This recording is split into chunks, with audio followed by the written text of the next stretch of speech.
right. Well, good morning, good afternoon, everyone, and welcome to today's Exploring by the Seat of Your Pants event. My name is Joe Grabowski, and I'll be your host for today. For those who might be new to Exploring by the Seat of Your Pants, we're all about bringing science, adventure, exploration, and conservation live into classrooms across North America and beyond. So now that the new school year is in full swing, we are broadcasting 30, 40, even 50 live events to classrooms everywhere. So you can check us out, exploringbytheseat.com, and find all the events that we have coming up. All right, we've got a really great event today. We're taking a little trip to Hawaii to spend a little time with Jeff Fuchs. Jeff is a tea junkie and award-winning Himalayan explorer, mountain guide, and author. He has spent the last 17 years documenting and tracking Himalayan trade routes and their participants. So he's the author of The Ancient Tea Horse Road, and most recently, the subject of an award-winning documentary, The Tea Explorer. He's lived in the Himalayas for over a decade. He's led or been a part of 30 expeditions to that region and was recently voted one of Canada's 100 greatest explorers by the Royal Canadian Geographic Society. So I'm going to bring you in now, Jeff. Jeff, it's so great to have you joining us live here today. Thanks for having me again, Joe. And little chapeau, little hat to you for continuing to do this. This is, what you're doing is making all of this possible, all these stories possible. So well done. Very cool. Well, much appreciated. You have been telling stories of the people, who have been traveling these trade routes for hundreds and hundreds of years, if not longer. So we would love to dive in a little bit with you now. Great. And rest assured, you're not going to be looking at my face this entire thing, this entire time. I'm going to flip over to images in a moment. But before we go into anywhere, good morning to everyone from Hawaii. We're behind the world from a time zone perspective. I want to throw this in here just to start off the morning with a bit of provocation. This little lump, this dirty bit of gorgeousness, in my case, I think it's gorgeous.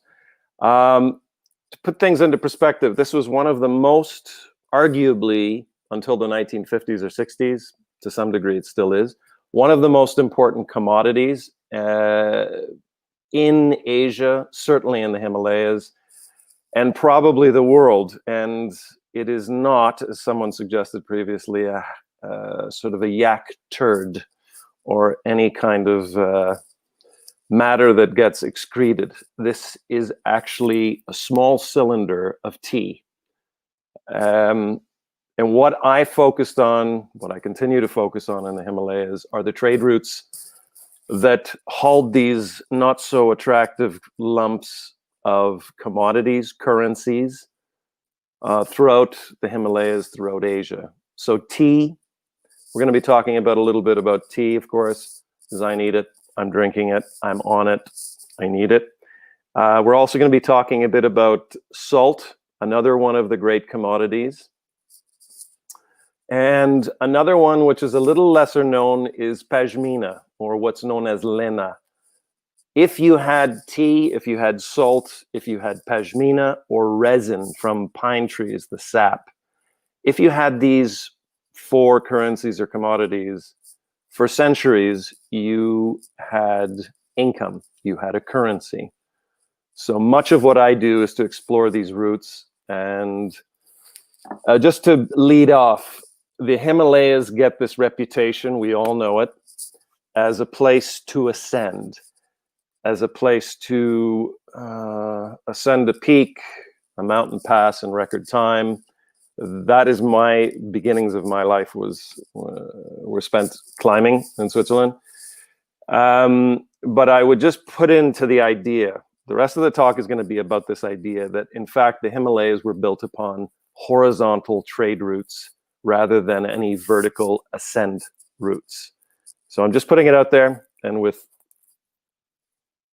any more ado, I will go into the images. So we're speaking of tea. We are speaking of a commodity that for the Tibetans at least, and certainly with China as well, for centuries was the preeminent currency commodity. If you look into the historical accountant books of the Tea Horse Road, which is one of the great striding routes across the Himalayas from China, you can see that the accountants would actually have what 50 pounds or 50 jing. They didn't use pounds. They use a measure of currency that's about a half of a kilo. They would tell you what 50 jing of tea would be able to you could trade for. You could trade for horses, mules, yak. You could trade for a piece of land. And there's a great little saying in the Himalayas that if a cup of tea isn't offered to a guest, a relationship isn't offered. And I think it's a great sort of premise to the talk we're going to do today. Everything's focused around tea. It's a stimulant, it's a commodity, a panacea, a peacemaker, a currency. And if you weren't offered tea, likely you weren't welcome. So much of my life has been spent in these remote regions, not simply climbing, not simply on caravan expeditions, but also, very importantly, being welcomed into homes and conducting interviews. And the interviews are vital in this part of the world. They're vital even in my own life. My grandmother was Hungarian. Oral narratives, the oral traditions are vital. So there are no data points to collect when you're doing research. Pardon for that. We have an Australian shepherd who's waking up a little bit lazy this morning. So much of my world is actually spent immersed in these tents and these homes, conducting interviews. And as much as exploration is a physical thing, probably the soft skill set of empathy, listening, and being curious, these are vital aspects in what I do. And of course, having your senses blown by this hallucinatory world that still exists within the Himalayas, it's changing. And for those of you who think that the Himalayas, or might think that the Himalayas and exploration and the whole climbing world and that physical dynamic of ascents or hosting even is patriarchal or masculine, I correct your thinking. It's very much a thing of the matriarchs, of the feminine. The power bases that give you permission to come into a tent, that allow you to come into a home and conduct interviews, and often even guide you through blizzards, is the woman force, the woman energy. So apart from being welcomed into homes, which is I think probably part of my real stimulant over the past years, being on the road in caravans is also one of the most humbling of experiences, not simply physically, but the natural world. And when we're talking about caravans, so this particular image is a great demonstration, a great sort of physical example of what many of my days look like. And so this particular route, just to give you a small micro example, this particular route was part of a Pashmina trading route.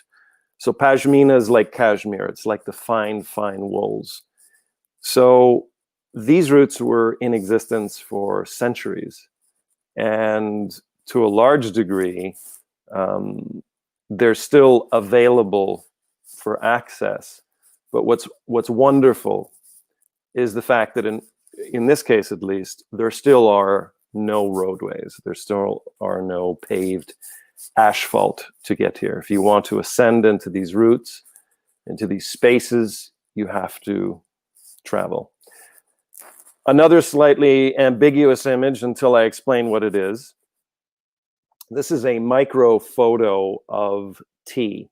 And I do this just to talk about tea, to go on a bit of a tea binge with you.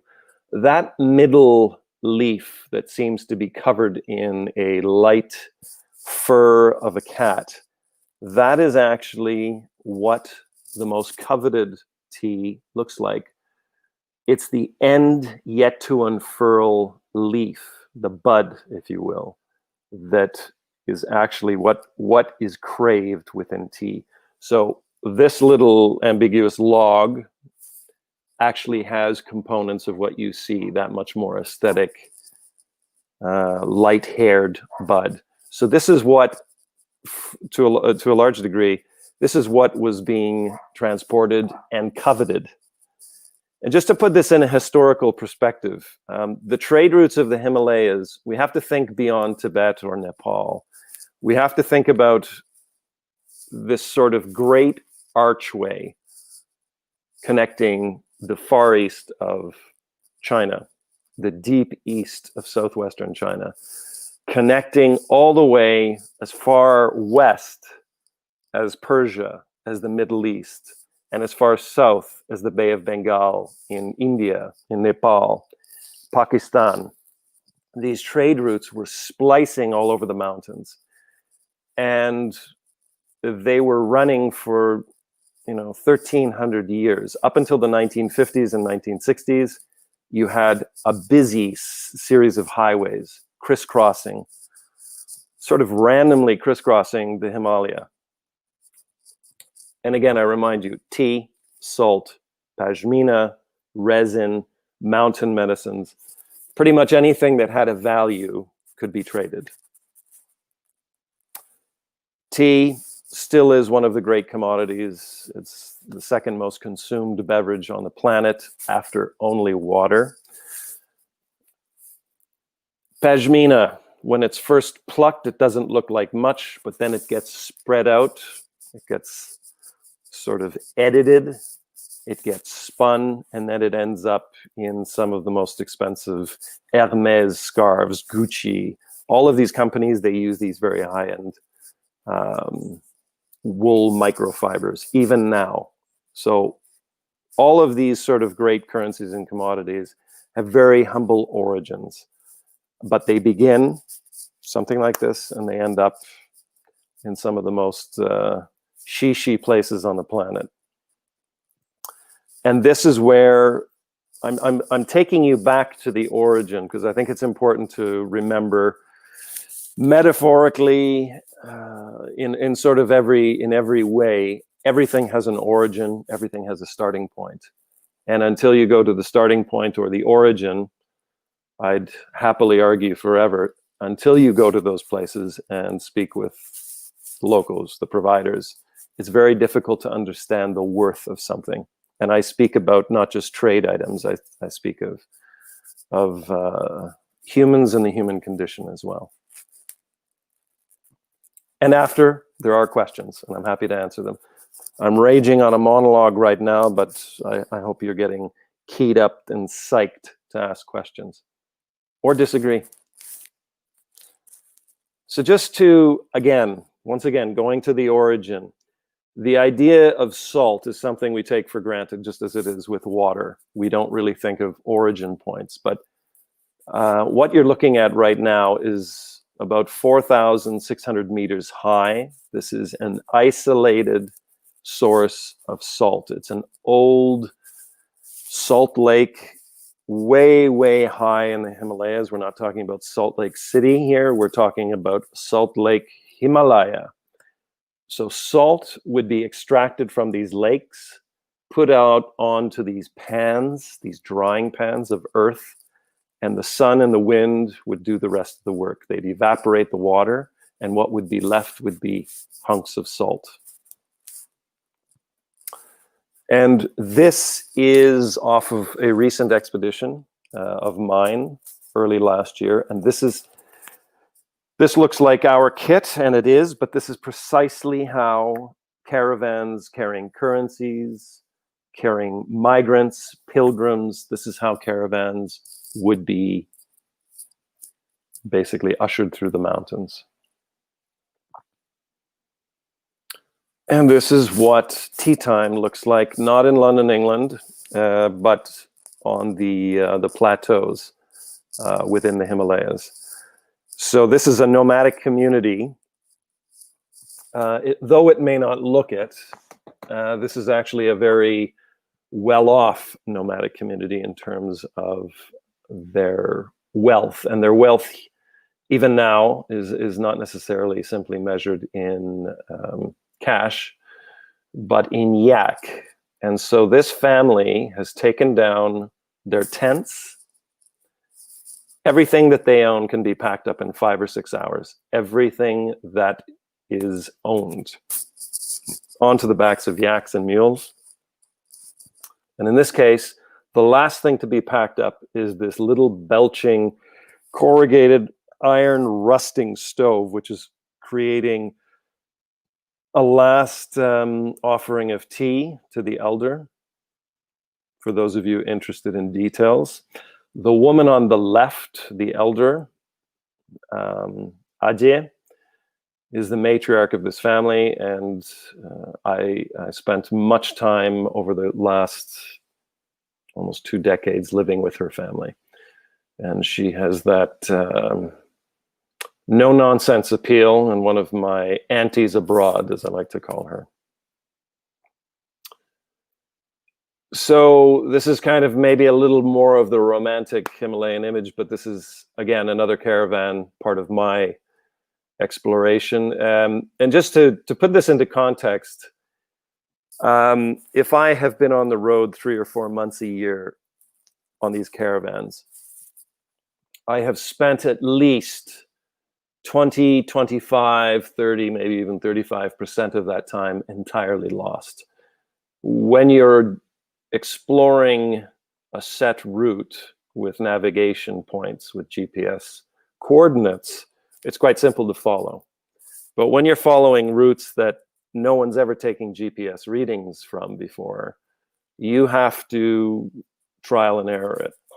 And the beautiful mistakes in life, I use the word mistakes lightly because, yeah, it's only a mistake if you've done it 3 or 4 times and you're happily continuing.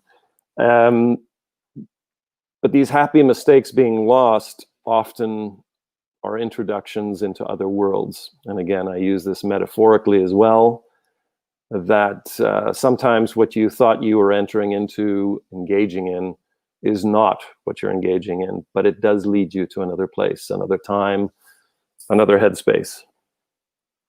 This is a Buddhist monastery, by the way, in a place called Darlag, one of the highest mean average counties on the planet. Something like the average altitude, I believe, is 4,003 or 4,400 meters, sorry. Got excited there. And to let you know that this is not wintertime. Just putting it into context there. Getting back to the Himalayas, and just a couple of little interesting points here. This photograph is what people think of a lot with the Himalayas. This is actually what we call EBC, Everest Base Camp 1. The Himalayas, unfortunately, has suffered a little bit,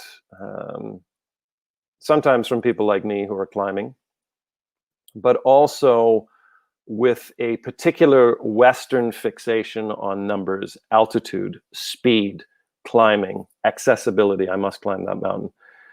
So the Himalaya, as we know them now, is more well known for Everest and K2, Annapurna, Dhaulagiri, these great peaks above 8,000 meters. Arguably, the more interesting stories of the Himalaya are cultural stories. From a cultural, anthropological aspect, you cannot find too many more places that are more rich and stimulating. Because, to put it into sort of a context here, you think about how people evolved to arrive in the Himalayas and make it home. You think about the migration routes. You think about the pilgrims. Who would choose to live in the Himalaya? And for many decades, the Himalaya have sort of provided a buffer between the 2 great ancient superpowers and the 2 modern superpowers of Asia, China and India. This whole sort of strip has been a buffer zone, geopolitically very strategic, And also, I cannot emphasize this enough. Joe was referring to Sylvia Earle earlier on in the day, one of the matriarchs of the ocean, one of the great speakers and thinkers of water. The Himalayas have provided and continue to provide fresh water for over a third of the population of the globe. All of the major waterways that feed Asia, whether they be in India, Afghanistan, Pakistan, China, Nepal, all of the fresh water, apart from springs, is coming out of this land of snows, the Himalaya.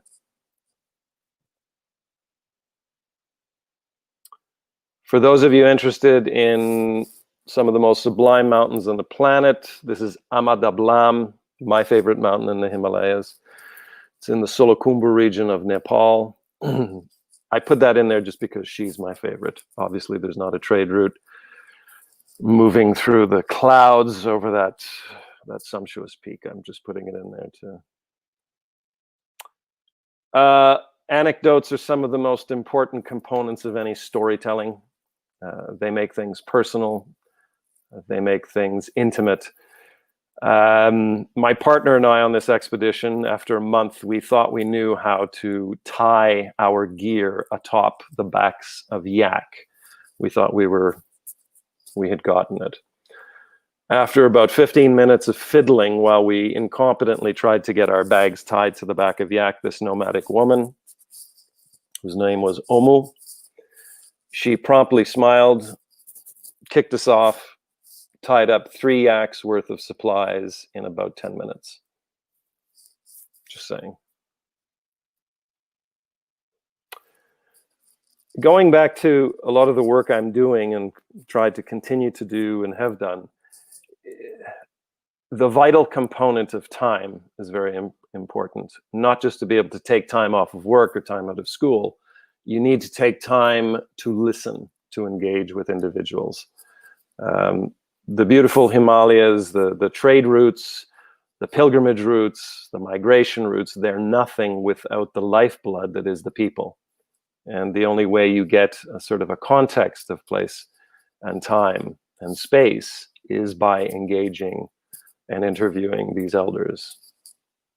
This particular elder, I'm just going to deviate for a moment, a little bit of intimate detail to give you context. She related all of the trade routes to this man she met when she was in her late teens, early 20s, and she fell in love with. He was a trader. She was a nomad, still is. And she related to the trade route as being a place where the world came in. So her little nomadic community, which is about, I think, 17 or 18 households, had access to an amazing amount of Western goods, even Western goods, only because of these caravans that would be passing through. So they would have access to barter. And she met the love of her life once. He passed through. They fell in love, but he continued on his trade, and that was it. But she still, all these decades later, remembers the days of trade as being the days that brought that handsome young man into her village and brought all of these commodities through her village, through her community. A little more of the glory of the Himalaya. Just so you know, on the left, that piece of diagonal that looks like a sort of a raised bed, that is one of the largest glaciers in the Himalaya. Outside of the North and South Poles, that sort of strip of gray with muddy water that you see, that is one of the largest glaciers in the Himalayas. And just to put a climate change thing in, I'm not going to go on about climate change, but just a little needs to be done. I would be remiss if I didn't mention it. They are ebbing. They are disappearing. These great bodies of ice are melting at. There's always been change, there's always been melt, but it is the speed of the change, the speed of the melt, which is the most frightening thing.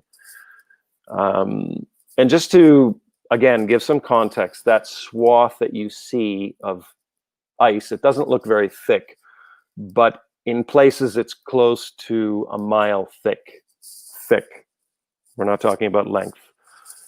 The length of it, I believe, is about 30, 40 miles of solid ice.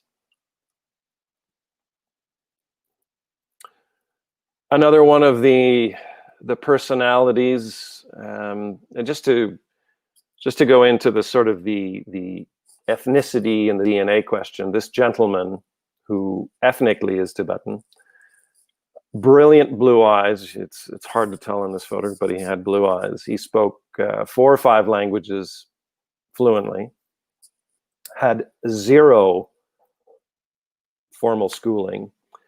All of his education took place during a 40-year span, roughly 40 years of trading throughout the Himalayas. Salt, illegal snow leopard pelts, tea, resin, Pashmina. One little sort of DNA perspective here.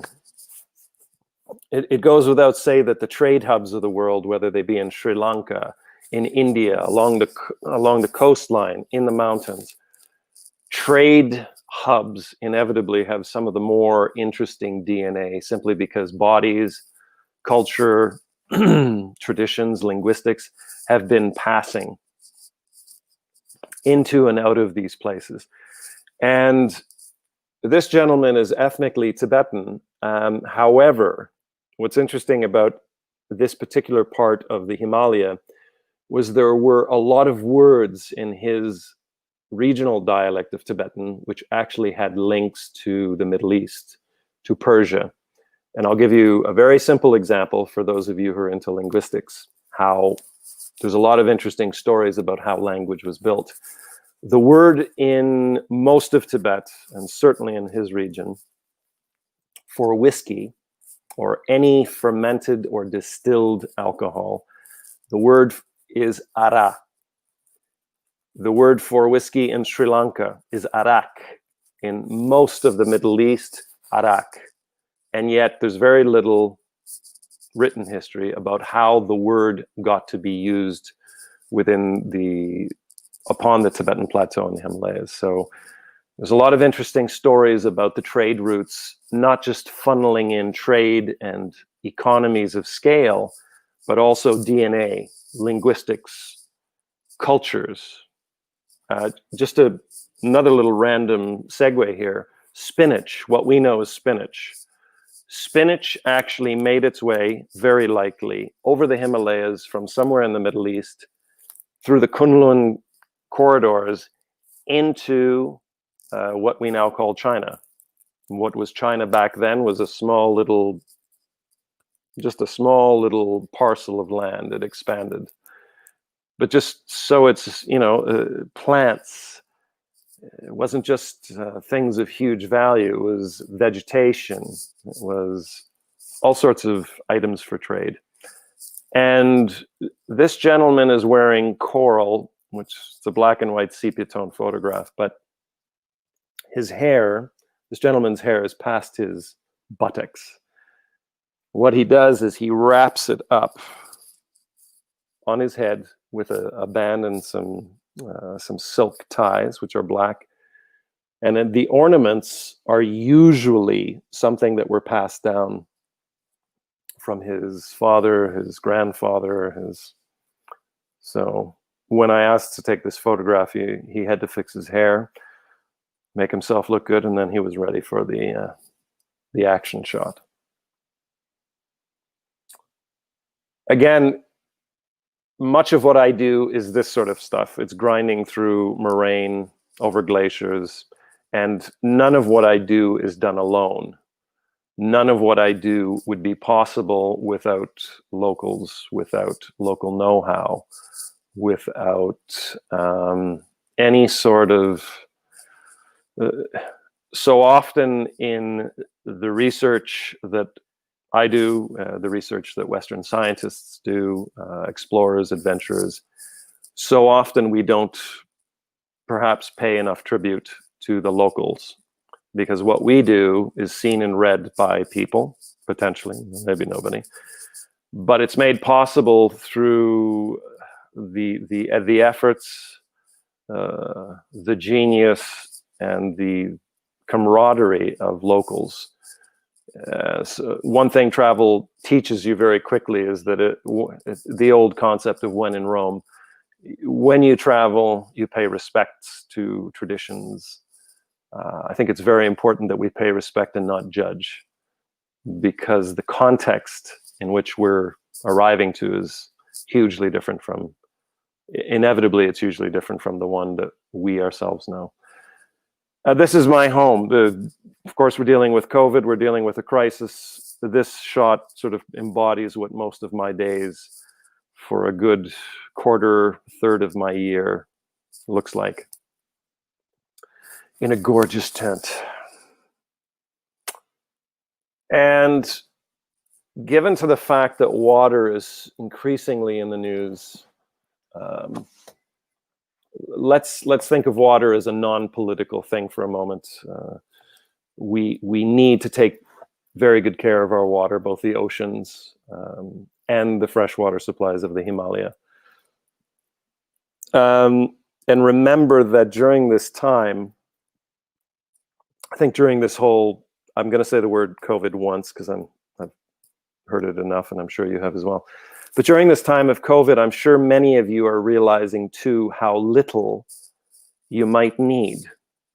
I encourage you never to overcomplicate your worlds, because I think at this time there's an opportunity to realize that what one needs might be far less than one thinks. Back to water, I think water is something we need to really take care of. The essentials: community, family, some of the world's resources. And I will finish off, because I believe my time is about to drop. I'll finish off with a couple of images. This young lady was a hostess for our team in her nomadic tent for tea, barley tea, butter barley tea. 23 years old, she already had 3 or 4 children, 6'2", my height, just a little bit higher than me, actually. She was taller than me. From a small little community in the Himalayas called the Abohor, a subgroup of the Tibetan people. And I was interested in her life, her parents' life. I was interested in what were the essentials to her community. And she had no hesitation when she answered, what else do I need? We have our family, we have sustenance, we have access to commodities. And keeping in mind that the commodities that she had access to were 3 or 4 days caravan away. In other words, her community it was 3 or 4 days away by caravan to the nearest village, which was a supply depot. And even for remote dwellers, her story was particularly impactful because she lived literally, when we say in the middle of nowhere. I don't think many of us have a concept of what really is the middle of nowhere. In her case, the middle of nowhere was the middle of nowhere. And she reminded our team that the sort of final little thought on this is that the way we perceive things, perception, she wasn't telling us to perceive things differently, but she said, everything that we perceive, everything that we have a perspective upon can be changed, can be altered. And it was one of those moments. I've spent years up in the mountains, but once in a while you have an encounter, a moment of humility, an accident on a mountain, a failure that sort of embeds itself in the soul. And in my case, that statement that she made was definitely something that I try to think about regularly, that whole idea of perspective, perception. And I guess I'm here as a sort of a conduit of that great knowledge and wisdom, to try and encourage you always to keep perspective and to own your perspective. If she can do it, we can probably all do it at some point. So I'm staying on for questions, and I'm encouraging you to, it doesn't have to be questions. If you've got comments, if you've got observations, things that inspired you, or stories that you can relate to, please engage. I'm here. All right. Well, Jeff, thank you so much. That was awesome. I love the way you kind of peeled back an area, that we associate with one thing, right? You hear Himalayas, you think mountain climbing, you think Everest, but there is such a story there, the people there, and this 1,000+ year story of commodities moving across the continent. It's amazing. So thank you so much for taking us, into that world for a little bit. Great pleasure. All right. Well, let's start bringing in some groups. So I'm going to bring in Mrs. Place. She's representing a high school class who is joining us in Florida. Hi, Mr. Fuchs. Thank you so much for sharing with us. We're an advanced placement world history class. So the Himalayan trade routes are of super importance to us as we study advanced placement world history.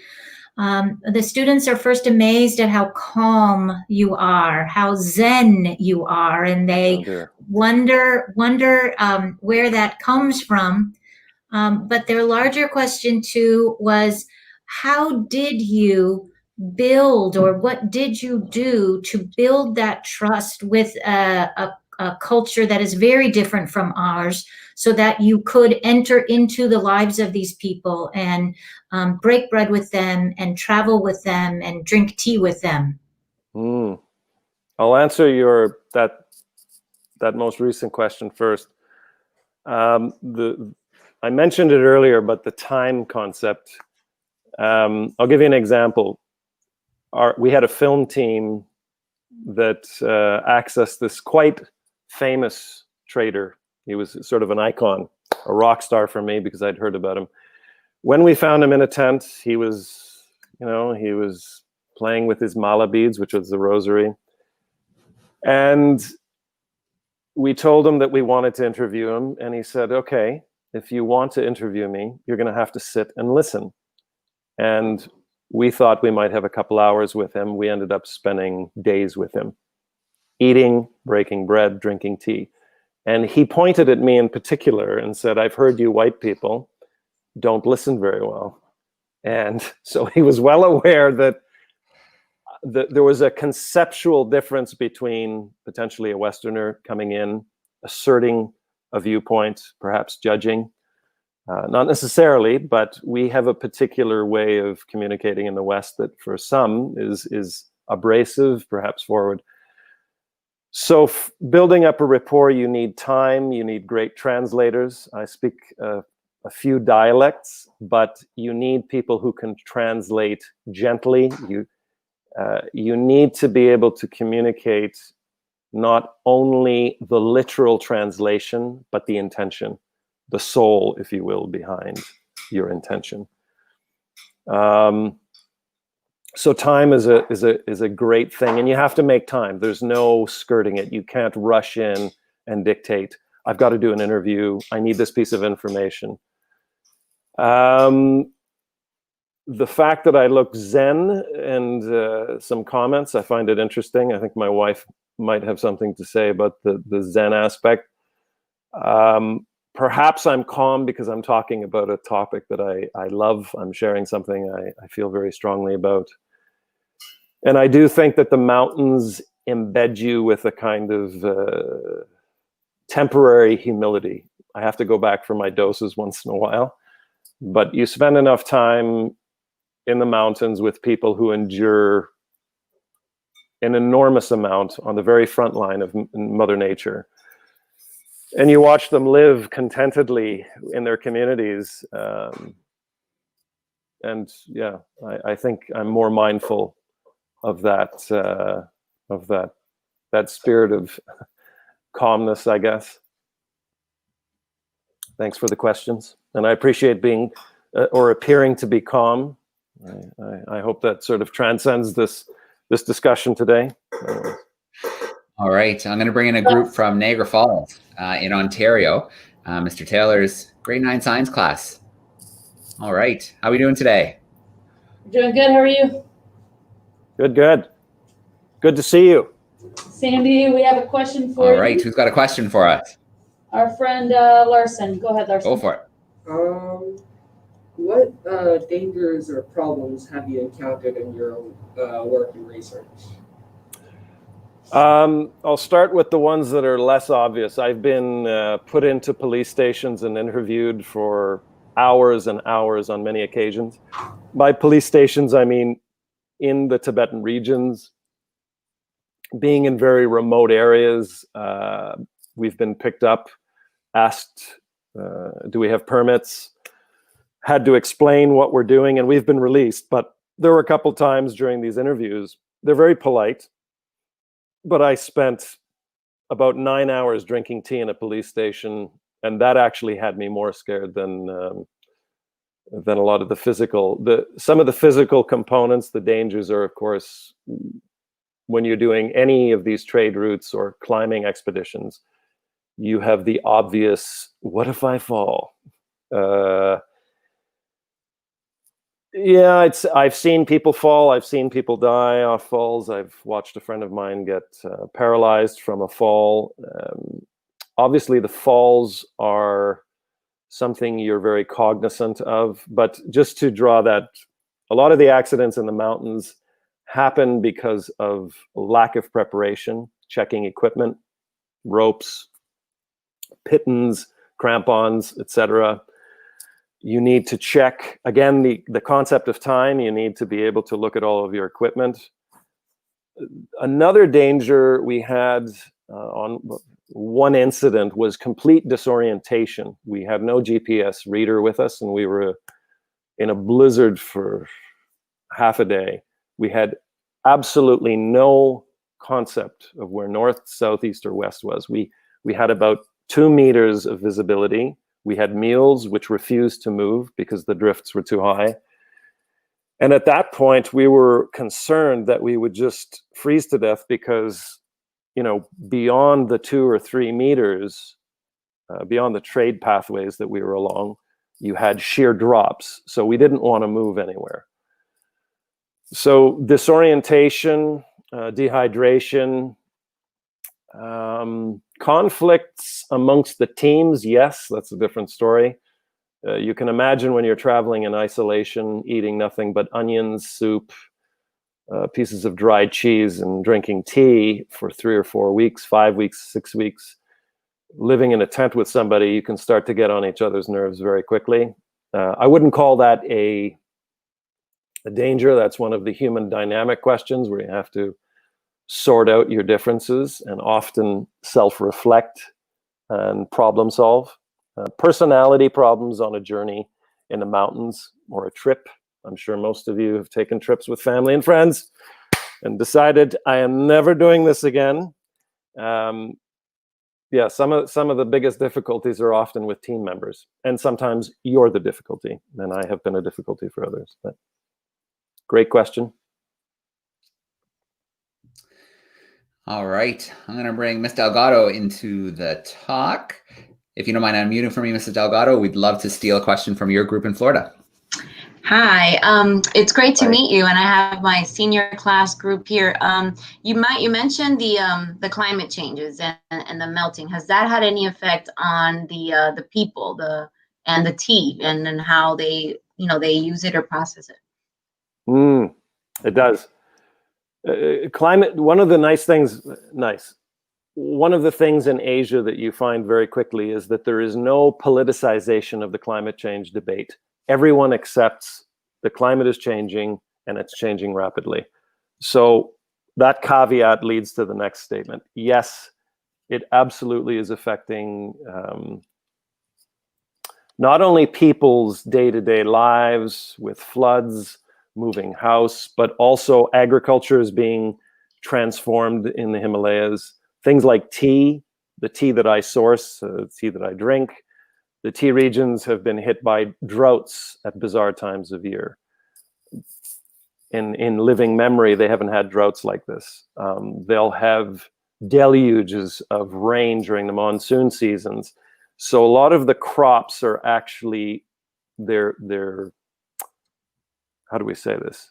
They're more susceptible because they've never faced these conditions. So what's happening is people are finding arable lands that are no longer arable. They cannot sort of subsist on traditional agricultural techniques. So they have to move. They have to find new things to grow. And also a sad sort of aspect of it is with the modernization being able to offer up solutions, so-called solutions, packaged food, plastic foods being transported into the mountains. A lot of people are now depending on less traditional agricultural methods and going for fast foods that they can just bring in by caravan or bring in by trucks. In my world of tea specifically, tea is changing a lot. The farming methods are changing a lot. There's a lot more susceptibility to things like molds or tea quality is not necessarily diminishing. And I don't have any statistics for you, but I can tell you that the whole infrastructure of humanity is having to shift massively because of the changes at the top of the world. All right, I'm going to bring in another. We've got Akash. Akash is joining us in India, so let's bring him up. Hi, Akash. Okay, my name is Akash, and I'll directly jump into the question. Why did the trade route lost its existence? Why do you think it is important to rediscover it?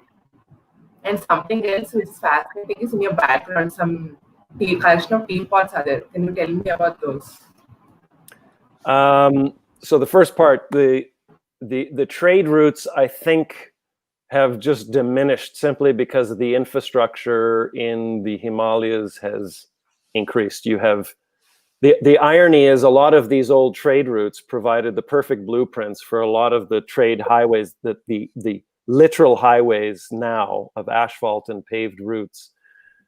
So I think modernization, speed, accessibility, probably the rise of the consumer culture, just like everywhere, that has sort of led to a diminishing of the trade routes, although trade is still humming along. What was your second question, Akash? Could you repeat? Yeah, he was wondering about why is it important to rediscover them now? For me, it's important. I mean, this is my own view. I think it's important that we have a context for how culture interacted with one another. I think it's very important to understand the origins of things. Again, these are all personal views. The trade routes offer up, I believe, almost a different kind of historical map about how cultures were built. In particular, how the Himalayas were built from a cultural perspective, a linguistic perspective. I also believe when you look at 1,300 years of unending trade and relationships across the span of Asia and the Himalaya, that hints and suggests that there's been complicity, that there's been cooperation, far beyond what we normally see. We see divisionalism right now everywhere.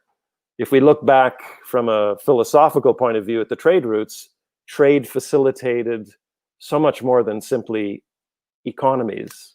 It facilitated language, it facilitated cultural sharing, linguistics, DNA. So I think if you look at history through the route of the trades, the trade routes, geographically, geopolitically, we can start to understand why they matter. Geopolitically too, this top of the world spectrum is so politically fraught and delicate right now. If we look at the history of the Himalayas and if we look at the history of almost any country in the world, through trade and relationships, cultural exchange relationships, I'd like to think we have a bigger perspective, a richer bit of information that we can draw upon to come up with conclusions or decisions on places. Thank you, Akash. All right, great questions. We've got one more group to visit. We've got Miss Dowdery joining us. I'm going to bring her in. There we go. She's representing her class. I just want to make sure that I get it right. In Nova Scotia, high schoolers. Hi, Jeff. Thank you so much for talking with us today. It was amazing. Great. Thanks for joining. I don't have students today, but I'm going to be relaying this video to them. So I was thinking about a couple of things we could chat about. One thing that you said, it's not a question, but it's more of a comment. You had said, let's think of water as a non-political thing for a moment, which really was an interesting, I've been taking notes, and I wrote that statement down because in Canada, we're very water rich up here. And we don't think of it, I don't think, as a political thing ever. So it was interesting that you would say, let's think of it as a non-political thing for a moment, because I think we don't really politicize it. We're not in that position yet. And I think that's very, fortunate for us, but arrogant in terms of climate change. So I thought that was an interesting perspective. I also loved how you said that the mistakes that you made sometimes were called beautiful mistakes, and how getting lost or losing your way kind of leads you into other worlds. I don't know if you can see it, but there's a sign behind me and it says fail quickly and fail often. I saw the word fail because it's the same color as your hoodie, and I focused in on your hoodie and then fail in green. Yes. Yeah. I'm a big believer in failing quickly and failing often. You're going to anyway, and you learn so much and you grow so much by making those, what you call beautiful mistakes. So that's perfect. But I was thinking, this is so good. I'm going to be showing this to some Global Geography 12 students, but I also wanted to share it with my Career Development 10 kids. In terms of soft skills, you mentioned at the beginning, the biggest soft skills that you needed were empathy, listening, and being curious. Can you think of any other soft skill sets that you think that kids coming out of high school today, what would you say, not necessarily for what you're doing, but just for life in general, if you had to pick 3 skills that you thought were very valuable for kids to have to succeed in anything in life, what would they be? I'm a huge believer of that empathy is absolutely necessary. It doesn't mean weak. It doesn't mean soft. It means you can have some compassion for someone else's perspective. So I would say empathy, resilience. Resilience is something I think, again, it's not mountain specific or ocean specific or urban specific, but resilience is something that everyone I've ever met and respected, they find a way to chug through things or adapt. And that's the third one, adaptability. And adaptability doesn't mean you necessarily change on a whim or you change at the first sign of struggle, but it means that you can adapt the methods in which you perceive something or your perspective on something. So I would say empathy, resilience, adaptability, I would put them at the top. And certainly humility, it gets bandied around. A lot of people say, well, I'm humble, when they're not. I think on a deeper level, humility is important because, we talked about phraseology, wordology, the meaning of words, what's failure. They're just words. We focus on things like mistakes. We focus on time wasting. We focus on the concept of failure. And I think we have to kind of back away from something like that because we're ostracizing a lot of individuals and not just children. I think children are actually quite resilient. A lot of adults become, I think, ostracized and isolated because they are not able to see beyond or not able to go beyond being fixated on, I didn't achieve what I thought was possible. And that's where I think adaptability is really important, and perspective. Because goals change, they evolve. And in my world in the mountains, and I see this every day, you wake up with a particular goal, you'll hit that summit, you'll hit that peak, you'll find 2 or 3 elders to interview, weather intervenes, a mule breaks a shoe, someone gets bronchitis. So it's about, I once heard this expression, it was playing or understanding what's in front of you at any given point in time and being able to see it in all of its dimensions. Hope that helps. That's a great bit of transference of skill sets. Thanks for joining. All right. Well, huge thank you to all the classrooms who joined us via YouTube and Facebook today. All the classrooms live on camera and who will be watching this later in the week. Jeff, I can't thank you enough. Thank you for taking some time out of your morning to really take us to a world that I think everybody tuning in is going to look at it in a different way now. Well, and thank you to Joe. Joe, you're the facilitator. In the mountains, the alchemists, the ones who are linking the worlds, are the vital ones, and you're doing that right now. So hats off to your efforts, Joe. All right. Well, thank you so much, everybody, for joining today. We are going to sign off for now.